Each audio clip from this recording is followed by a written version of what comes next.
નમસ્કાર વિદ્યાર્થી મિત્રો, આજે આપણે એક ફંક્શન ભણવાના છીએ જેનું નામ છે ડબલ કમ્પેરિઝન.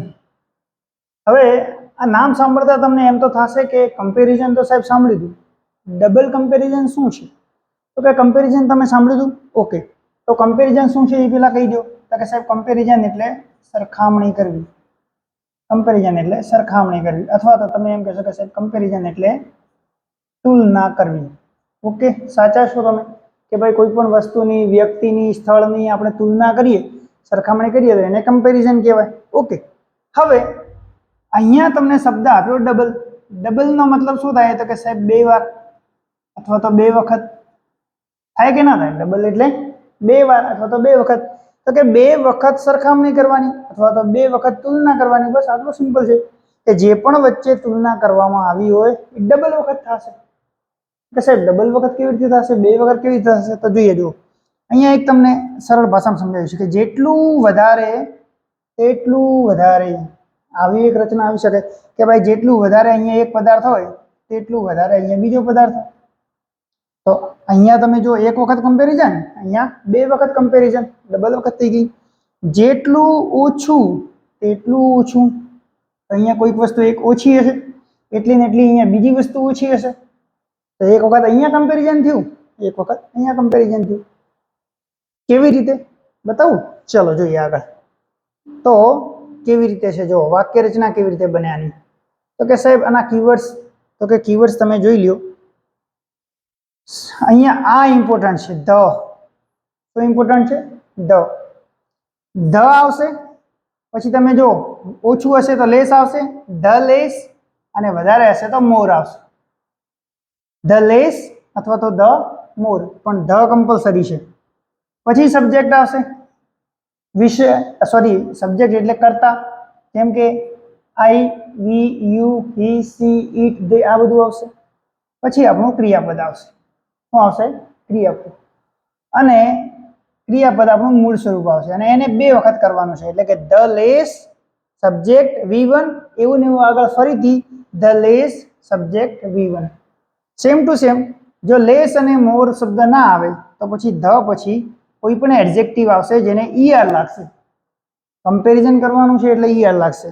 અને સેમ ટુ સેમ ફરીથી સબ્જેક્ટ કરતા, મૂળ ક્રિયાપદ, અને આની આ પ્રોસેસ બે વાર. કે સાહેબ બે વાર કેવી રીતે? તો જો તમને બતાવું, એક્ઝામ્પલ જોશો ને તમને ખ્યાલ આવશે કે જ્યારે પણ આપણા વાક્યમાં આવી વાક્ય રચના આવે, તમે જુઓ શું વાક્ય રચના છે. પહેલું વાક્ય છે ધ, ફરજિયાત છે. પછી લેસ અથવા મોર, તો તમે જો the more. The more you earn. You શું છે? સબ્જેક્ટ. અર્ન શું છે? V1. આ પહેલી વાક્ય રચના. ધ મોર યુ અર્ન, આવીને આવી બીજી વાર આવશે the more. The more you spend, અહીંયા V1 છે, અહીંયા સબ્જેક્ટ છે. મતલબ ધ મોર બે વખત સરખામણી કરી. તો શું કહેવા માંગે છે? ધ મોર યુ અર્ન, જેટલું વધારે તમે કમાશો, અર્ન એટલે કમાવું, ધ મોર યુ સ્પેન્ડ, એટલું વધારે તમે વાપરશો. જેટલા સ્પીડથી પૈસા આવે એટલા સ્પીડથી પૈસા વપરાઈ જાય. બે વખત કમ્પેરિઝનથી. ચલો બીજું જોઈએ. The more you study, the more you learn, તમે જેટલો વધારે અભ્યાસ કરશો એટલું જ વધારે તમે શીખશો. બરાબર? આ શીખવાડે છે કે અભ્યાસ વધારે કરશો ને તો જ શીખશો વધારે. ચલો મોર પછી આપણે લઈ લીધું લેસ.